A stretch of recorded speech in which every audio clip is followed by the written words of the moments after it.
Dear students, a particle is given a certain velocity v at point P as shown in the hemispherical smooth surface. Find the value of v such that when particle reaches Q, the normal reaction of the surface becomes equal to the particle's weight. मतलब जब particle इस point पे होगा तो इस पे जो forces लग रहा है वो नीचे mg लग रहा है, ऊपर नॉर्मल लग रहा था, और एक मान लेते हैं इस डायरेक्शन में इसका कुछ वेलोसिटी u है. ओके, तो हम लोग जानते हैं कि सेंट्रीपिटल फोर्स जो होगा वो क्या होगा, mg माइनस n के वजह से आएगा, and that should be is equal to mu² by r.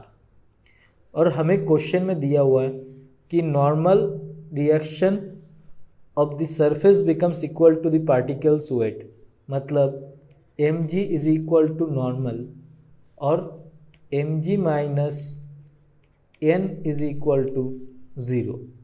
इससे हमें जो कंक्लूड कर सकते वो होगा u is equal to 0.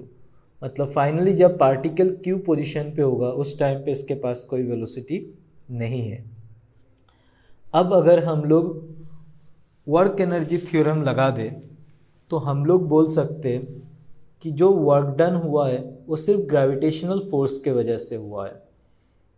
Okay, क्योंकि सरफेस स्मूथ है तो फ्रिक्शन की प्रेजेंस नहीं है और कोई एक्सटर्नल फोर्स अप्लाई नहीं हो रहा है.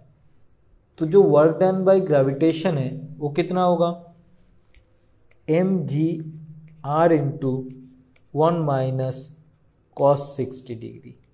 Okay, should be equal to change in kinetic energy.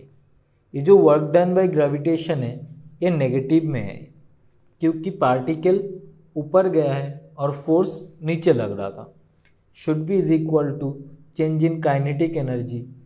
तो फाइनली काइनेटिक एनर्जी 0 होगा और इनिशियली काइनेटिक एनर्जी कुछ हाफ mv² था.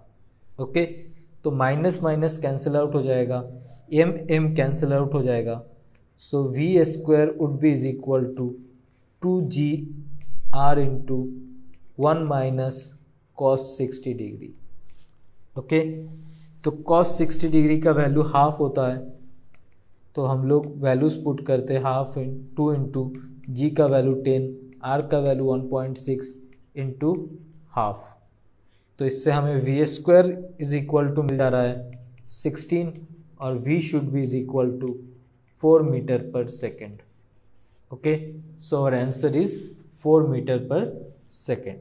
Thank you.